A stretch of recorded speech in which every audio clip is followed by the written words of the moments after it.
The recent statements made by US President Donald Trump regarding the ongoing conflict in Ukraine have reignited discussions about a potential meeting with Russian President Vladimir Putin. During his virtual address at the World Economic Forum in Davos, Trump emphasized the urgent need to end the Ukraine war. He said he would really like to be able to meet with President Putin soon to get this war ended.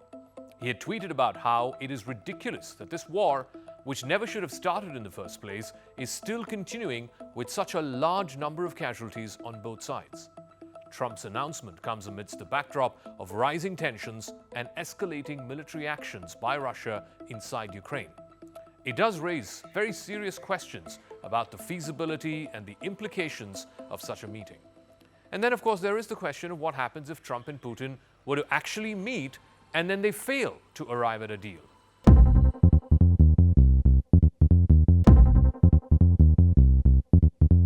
On Crux Decode, can Trump succeed where Biden failed in ending the Ukraine war? What may be the possible contours of a deal between Ukraine and Russia? And why would Zelensky and Ukraine accept any deal which involves giving up a fifth of Ukrainian territory without any NATO membership or any NATO security guarantees in return? Now, Trump's latest tweet and public statements reflect a significant shift in tone when it comes to the Ukraine conflict.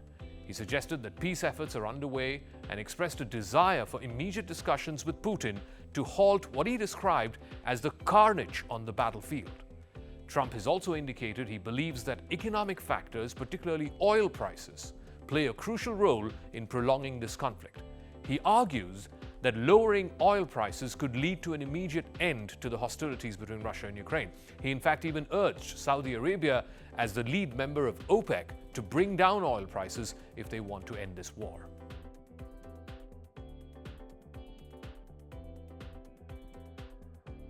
The prospect of a peace deal raises several critical questions about the terms and conditions that might be acceptable both to Russia and to Ukraine.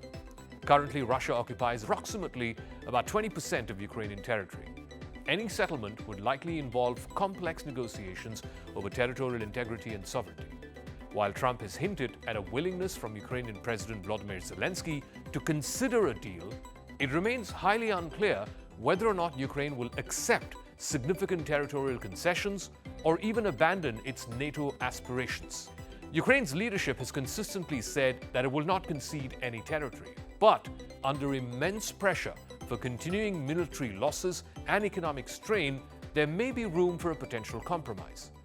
Russia insists on retaining control over the territories that it currently occupies, specifically in the east, Donetsk, Luhansk, Kherson, and Zaporizhia. Putin has said that Ukraine must recognize these areas as part of Russia.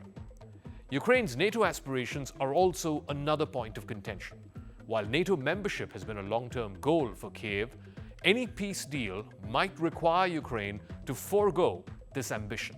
For Ukraine to consider any territorial concessions, it would likely demand robust international security guarantees, possibly involving NATO troops or other forms of military support to deter any future Russian aggression.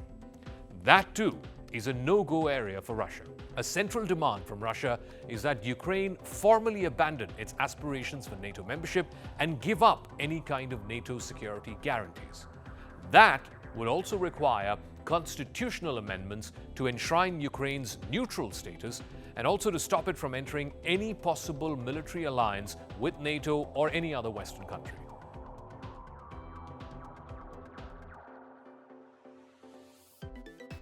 On the Russian side, President Vladimir Putin faces significant economic and military pressures, and that could influence his willingness to come to the negotiating table. The ongoing conflict has drained Russia's resources. By some estimates, more than 700,000 Russian troops have died. That is leading to increased domestic unrest. There are also economic sanctions that have been imposed by Western nations, which are beginning to bite. The Kremlin's ability to sustain its military operations, which is really pulling out a lot of its resources, killing a lot of its soldiers, that is being tested severely as the casualties rise and public support wanes. Western sanctions have severely impacted the Russian economy. It has limited Russia's access to international markets and to international technology. The economic strain may push Putin towards negotiations as he seeks some relief. The Russian economy is expected to contract by 1.5% this year amid a global slowdown. There are also growing signs of dissatisfaction within Russia regarding this prolonged conflict. In fact, next month, this war would reach 3 years since it began. Economic hardships faced by ordinary Russians could lead to increased pressure on Putin, both from the public as well as from the country's political elites. A key aspect of any peace deal would likely include provisions for investigating and prosecuting war crimes that have been committed during this conflict. Ukraine would also seek accountability for the actions taken by Russian forces. It would also want to advocate for the release of all prisoners deported to Russia during this conflict. The current military situation presents challenges for both sides. A protracted conflict without a decisive victory for either side could lead to calls for a negotiated settlement. While Putin has modernized Russia's nuclear arsenal, he's even threatened to use it during this conflict, there's also an understanding in the Kremlin that escalation could only lead to catastrophic consequences. This reality may serve as an impetus for seeking diplomatic solutions rather than continuing to climb the escalation ladder.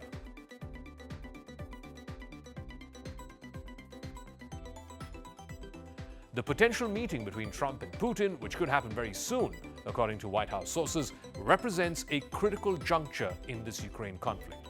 While Trump's assertive rhetoric may resonate with certain factions within both countries who are advocating for peace, there are still significant hurdles before any substantive agreement can be reached.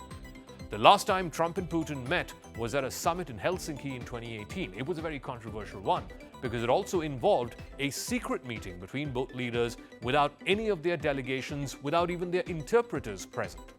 Trump at that time had also sided with doubters in the Republican Party, saying that so-called Russian election interference in the 2016 elections was a hoax. This was despite an ongoing investigation looking at exactly that at that particular time. So back to any potential deal between Moscow and Kiev will depend on the willingness of Ukraine to concede territory and also to abandon its NATO aspirations.